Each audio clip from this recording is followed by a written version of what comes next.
et bienvenue dans 21e siècle. Je suis Charlotte Legris de la Salle. Pour beaucoup de populations à travers le monde, perdre ses terres, c'est tout simplement mourir. Les ressources vitales disparaissent et avec elles un mode de vie, une culture. Nous allons en Thaïlande où l'une de ces populations autochtones est menacée et ce sont des femmes qui se sont unies pour sauver l'avenir de leur peuple. Regardez.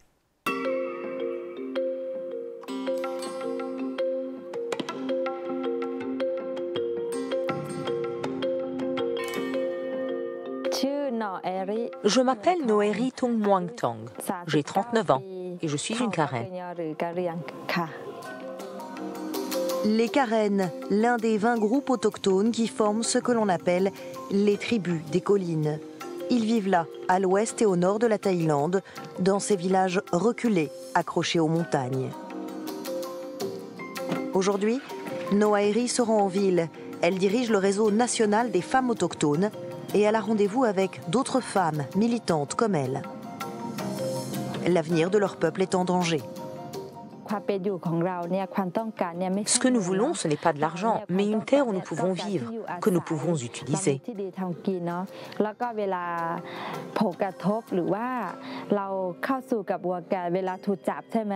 Quoi qu'il arrive, et même si nous sommes arrêtés, nous demandons justice.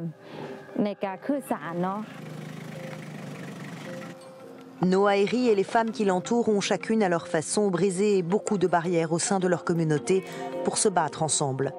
Ce qui les unit, c'est le combat pour les terres où elles ont toujours vécu, le combat pour un mode de vie traditionnel qu'elles veulent transmettre aux générations futures.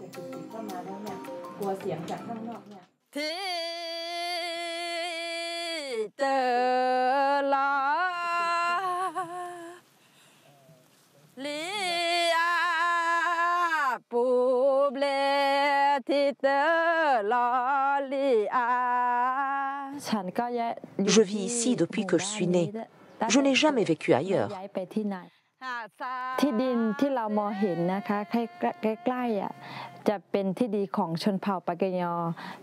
C'est la terre où nos ancêtres travaillent et vivent depuis plus de 300 ans.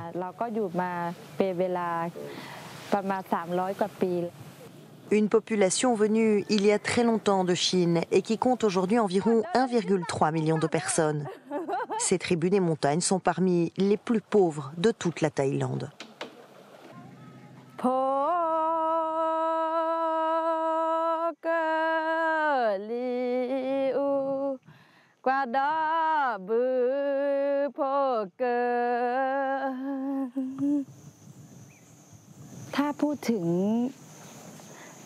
Avec l'instauration d'un parc national, la vie a complètement changé pour nous les Karen. C'est dans le but de protéger l'environnement que les autorités thaïlandaises ont décidé de classer de plus en plus d'hectares de forêts en parcs nationaux ou en forêts protégées. Des terres qui deviennent alors hors d'atteinte pour les populations autochtones.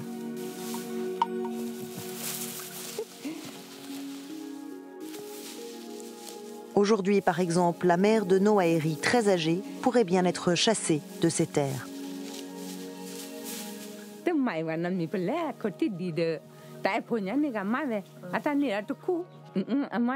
Je n'ai jamais eu de titre d'occupation, mais j'ai toujours vécu ici. Si cela devient un parc national, nous ne pourrons pas aller ramasser du bois ou cueillir des légumes sauvages.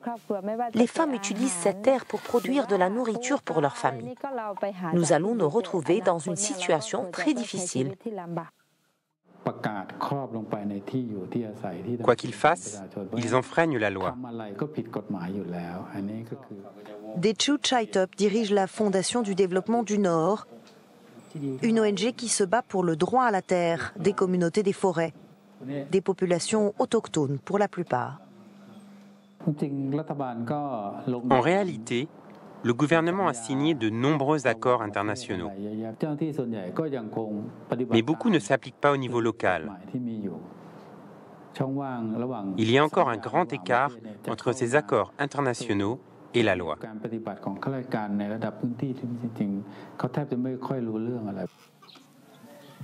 D'un côté, les autorités qui cherchent à faire respecter les lois foncières. De l'autre, Les tribus des montagnes, menacées d'être arrêtées parce qu'elles vivent et cultivent des terres qu'elles considèrent comme les leurs.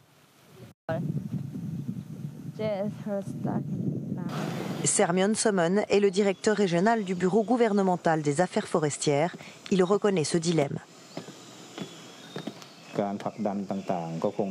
Nous, au département des forêts, nous devons faire face à ce problème difficile. Comment laisser ces personnes vivre dans la forêt sans la détruire?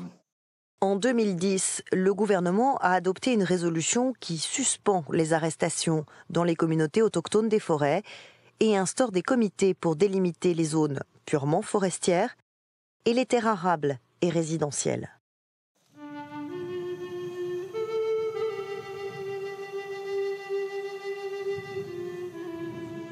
Mais cette résolution n'a pas été vraiment appliquée et des familles ou des communautés comme celle de Noaeri sont restées dans l'inquiétude. Le manque de terre signifie pour eux le manque de moyens de subsistance, le départ progressif des futures générations et finalement la fin de leur mode de vie. C'est certain, ce sera complètement perdu. Si nous sommes obligés de migrer vers la ville pour travailler ou étudier, notre culture va tout simplement disparaître. Au sein de sa propre famille, Noaeri voit déjà ses enfants quitter le village. Son fils, Sourian, est un moine bouddhiste novice. Il vit dans un temple.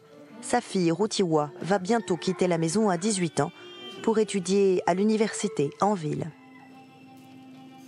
En attendant, Noaeri pousse Rutiwa à s'impliquer dans la production de fleurs, une entreprise en expansion qui fournit les marchés de la ville et rapporte des bénéfices à la communauté. Elle espère que ce business offrira des débouchés à sa fille après l'obtention de son diplôme.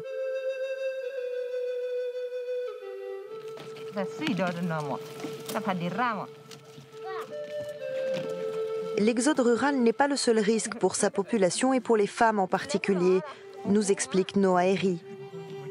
Une grande partie de ces populations autochtones de Thaïlande ne possèdent pas de papier d'identité, ce qui les prive non seulement de titres de propriété, mais aussi de l'accès aux soins de santé, à l'éducation, à un travail.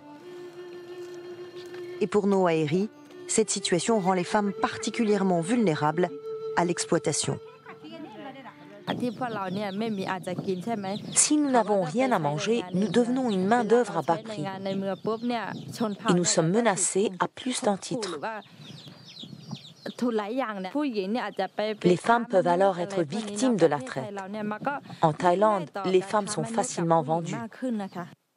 La question de l'accès des femmes à la terre est essentielle. Roberta Clark est la directrice régionale de l'ONU Femmes en Asie et dans le Pacifique.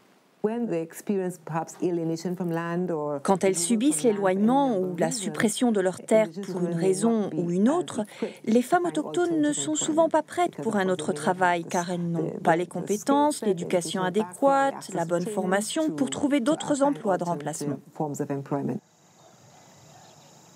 Aujourd'hui, les femmes se battent. Noaeri et d'autres militantes courageuses venues de différentes tribus des montagnes se retrouvent dans la ville de Chiang Mai pour mettre en place une stratégie. Comment faire valoir leurs droits sur leurs terres et préserver leurs moyens d'existence. Des femmes uniques et remarquables car elles occupent des places de leader habituellement dévolues aux hommes. Ce qui les unit, c'est la lutte pour leurs droits et la survie des générations futures.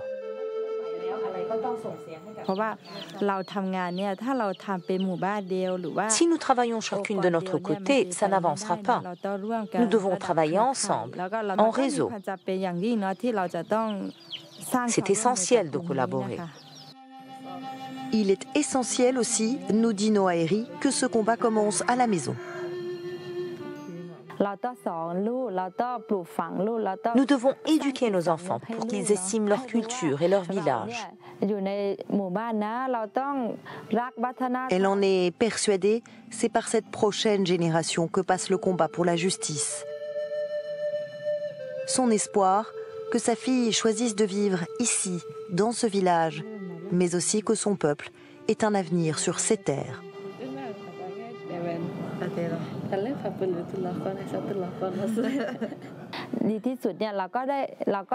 Nous voulons un système juste pour les populations tribales. Nous avons besoin d'être en sécurité dans nos maisons pour qu'on puisse continuer ce mode de vie.